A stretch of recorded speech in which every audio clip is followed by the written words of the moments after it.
dead and many missing in Indonesia's latest tsunami. Kidnapping incident has not jeopardized military ties.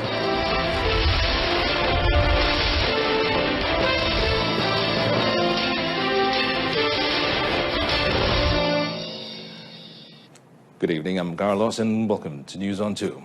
Well, a tsunami in Indonesia's Sunda Strait struck two of the country's islands without warning, killing at least 168 people and injuring more than 700. Now, officials on Sunday said a 3-foot wave, apparently caused by volcanic activity on the island of Anak Krakatau, swept ashore on Saturday night along the coasts of Western Java and southern Sumatra. No earthquake was recorded and no tsunami warning was issued to the people in the area.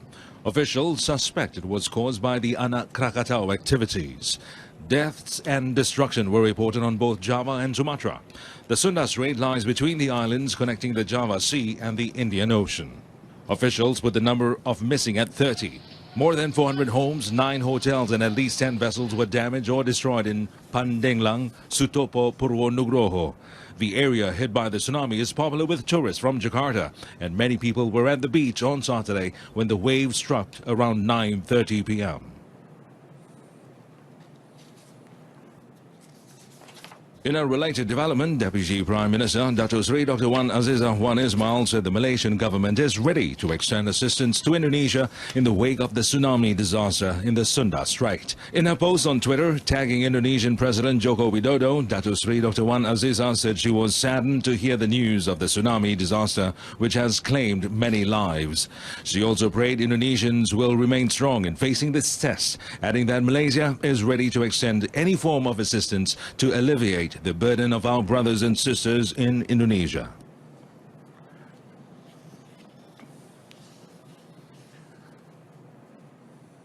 And on to other news items. Now, Malaysia-Indonesia military cooperation will not be jeopardized by the recent kidnapping of 5 Sarawakans by the Indonesian military.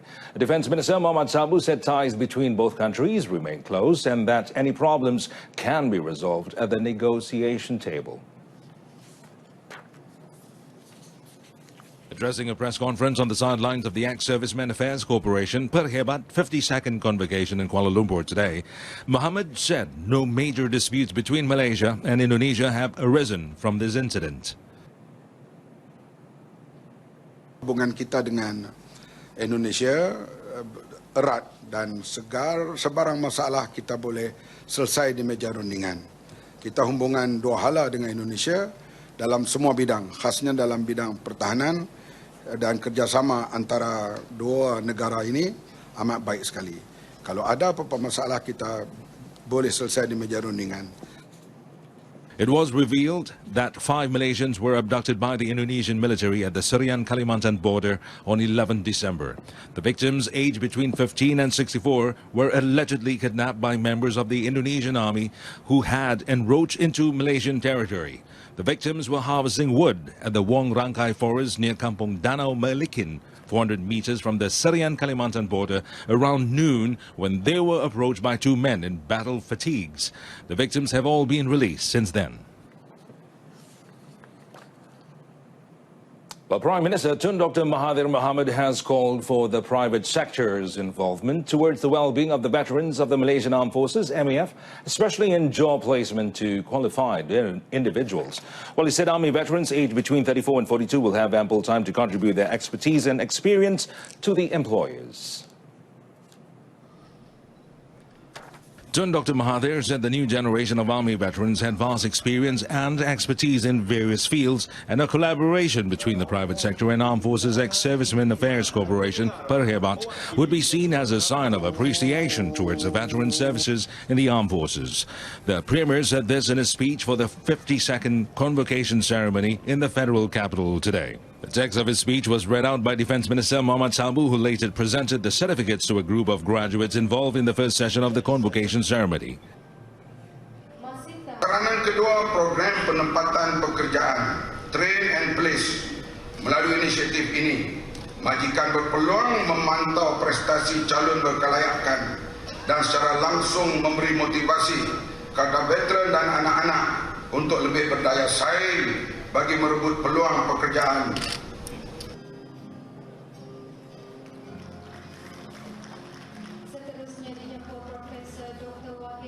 Well, meanwhile, Mohammed said he is unaware of any attempts orchestrated by Pakatan Harapan members to topple the Prime Minister Tun Dr. Mahathir Mohamad. Now, Mohammed, who is also Parti Amanah Negara, Amanah president, added that it is normal for any Pakatan Harapan members to openly criticize their leaders, as this is a democratically elected government, but the Prime Minister can only be ousted via election.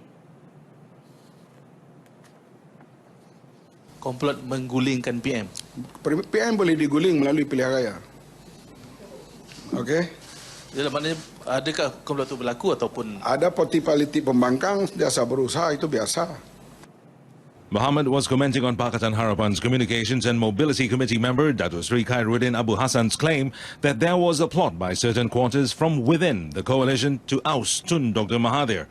According to Datuk Sri Khairuddin, those who failed to get any positions in the current government are behind this plot. A nurse and her 8-month-old baby boy were killed in a head-on collision between her Perodua Alta and a lorry at Jalan Felda Selancar Muazzam Shah in Rompin, Pahang this morning. And Rompin Police Chief Deputy Superintendent Azli Muhammad Noor, in confirming this, said the victims have been identified as Rahima Jaafar, 34, and her son Muhammad Zamil Abdul Aris. Deputy Superintendent Azli said another child, Firas, age 5, suffered serious injuries and is being treated at Hospital Segamat, while the lorry driver, Muhammad Saiful Basar, broke his left leg. According to preliminary investigation in the 9:30 a.m. incident, Rahima was on her way from Simpang Selancar towards Perwira Jaya. It was believed that she lost control of her vehicle while trying to avoid a pothole and skidded into the opposite lane before hitting the lorry. As a result, Rahima was killed on the spot while her baby boy was seriously injured and brought to the Perwira Jaya clinic before he succumbed to his injuries. A Myanmar man was stabbed to death by a fellow countryman at a double-story house in Jalan Siam, Georgetown, Pulau Pinang today.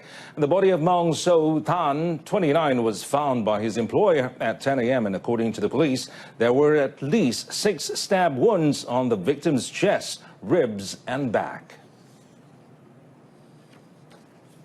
State Criminal Investigations Department Chief Dato' Zainul Sama said his men have rounded up 11 individuals near the area for questioning.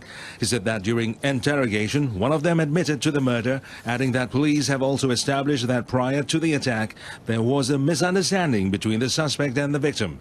It was learned that the Myanmar nationals were staying at the double-story house to carry out renovation work at a nearby building. Dato' Zainul said the victim's body has been sent to Hospital Pulau Pinang for post-mortem, adding that the case is being investigated under Section 302 of the Penal Code. Meanwhile, Maung's employer, who declined to be named, said he came to the house to check on his workers and was shocked to find a body of one of them in the living room, and without hesitation, he immediately contacted the police. The family members of Muhammad Adib Muhammad Qasim need not to shoulder the burden of his car loan, as Bank Simpanan Nasional, BSN, has agreed to waive it off and cancel the late firefighter's name as its debtor. BSN Chief Executive Officer Dr. Yunus Abdul Ghani said the financial institution wanted to help ease the burden of the late Muhammad Adib's family as part of its corporate social responsibility. Jadi kami kita akan berurusan dengan JPJ untuk membatalkan nama tuntutan kan. Sekarang ni bersama under financing ada tuntutan Bank Simpanan kan. So tuntutan itu kita akan batalkan dan terserah kepada kepada arwah ni untuk menamakan siapa yang terusnya. Ya, itu terserah kepada dia. Dr. Yunus was met after paying a visit to the late Muhammad Adib's family at Kampung Tepi Laut, Temengau in Kuala Kedah. He also presented a token contribution to Muhammad Adib's father, Muhammad Qasim Abdul Hamid, 63. BSN said Muhammad Adib had bought a car which he kept in his village to be used after his wedding. Meanwhile, the Fire and Rescue Department honored Muhammad Adib by including his name on the Monument of Fallen Heroes located at the Central Region Fire and Rescue Academy in Kuala Kubu Baru, Selangor. Well, coming up next, only 10,000 applications received through My Online Passport. Stay with us. On to continues. The My Online Passport application introduced by the Immigration Department last year, especially for passport renewal, received lukewarm response. And Immigration Director General Dato' Sri Muzaffar Ali said until December this year, there were only about 10,000 applications received through the online system out of the 2.5 million applications received by the department a year, or 200,000 applications a month.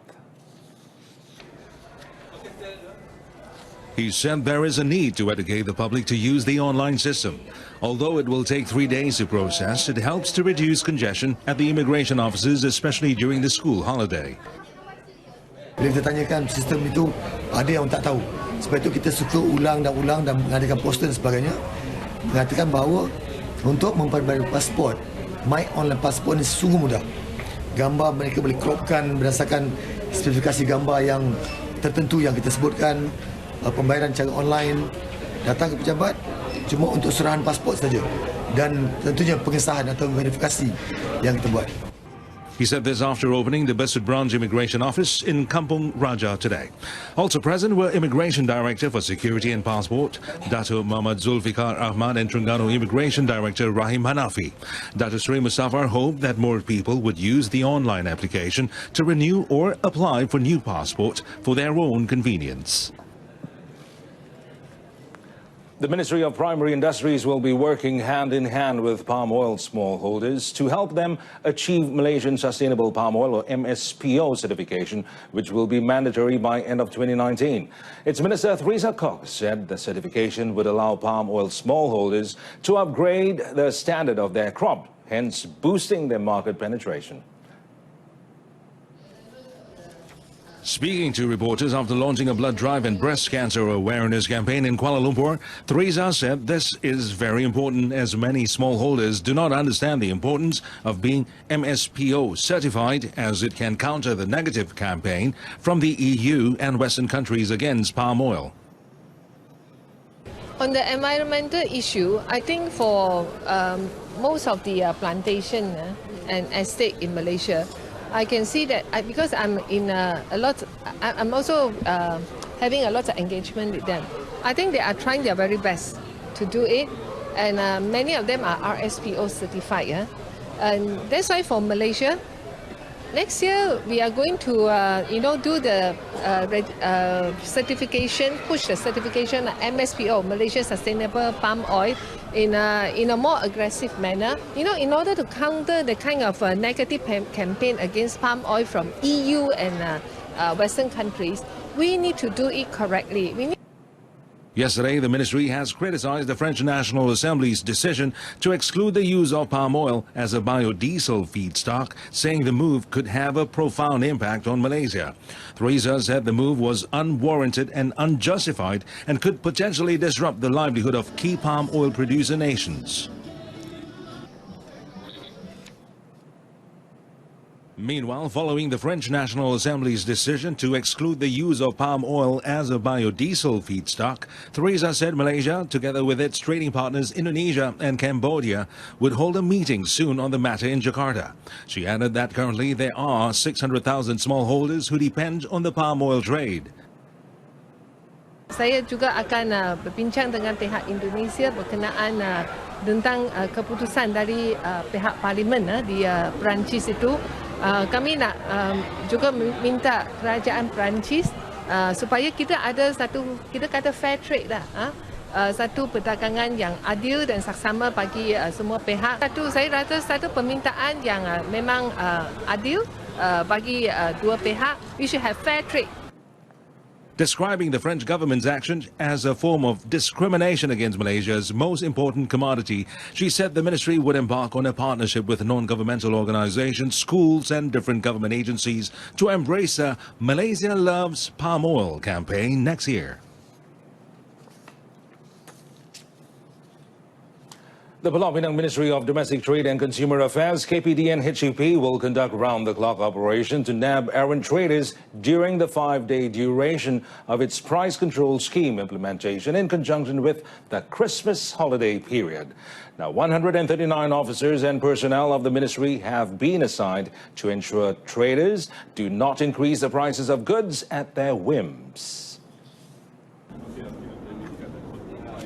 State KPDN HEP Director Muhammad Rizwan Abdul Ghaffar said focus will be on wet markets and grocery shops. Hotspot yang selalu kita terima aduan, ya, tempat-tempat yang selalunya di pasar awam lah, wet market, pasar basah. Ya. Kadang-kadang dari segi etika peniaga tu mereka ni kadang-kadang lupa untuk meletakkan tanda harga. Tanda harga, dan ada yang tidak mengikuti inilah, mematuhi peraturan-peraturan di bawah Akta Kawalan Harga dan juga tanda harga. Muhammad Rizwan said this after attending a walkabout in conjunction with the launch of its festive season control scheme at Jaya Grocer, Georgetown. The Tabung Harapan Malaysia, or THM fund, which has collected over 199 million ringgit to date, will officially close on 31st December this year. And Finance Minister Lim Guan Eng said the fund had collected 199,140,218 ringgit and 80 sen as at 9 a.m. today, 23rd December, and thanked Malaysians for their show of patriotism. In a statement today, Lim said the fund is the result of initiatives by individuals, organizations, NGOs, as well as fixed deposit interests, as administered by the Accountant General Department of Malaysia. Lim said all parties still wishing to contribute are requested to transfer the money as soon as possible before the fund closes on 31st December 2018, adding that donations are deductible for tax. The Bagan MP said the National Audit Department Malaysia will audit the fund's account receipt and payment statement to ensure THM is managed with integrity. The ministry will also appoint an external audit firm to audit THM accounts in line with Section 7 of the Audit Act 1957. Lim said the government will ensure that the donation will be used to settle national debt. Stay with us.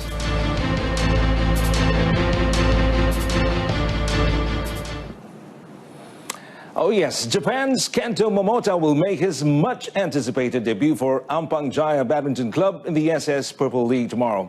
And the world #1 and reigning world champion will begin his SS Purple League adventure with Ampang Jaya Badminton Club against Kapong Badminton Club. And on Wednesday, he will lead the team against defending champions Puchong United Badminton Club at the Gemin Mall in Cyberjaya.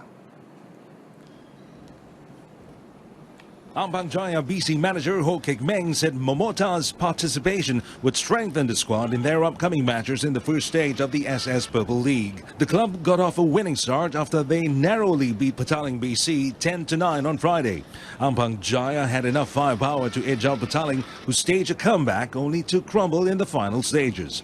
Teams will be competing in 3 stages in a single round-robin format and playoff format for the title. The total prize money this season is 1.5 million ringgit. The finals is scheduled at Genting Highlands from 24th to the 27th of January. On to, in our top story, scores dead and many missing in Indonesia's latest tsunami. Do join us again at 12:30 tomorrow afternoon. I'm Amin Carlos. From all of us here, thanks for watching.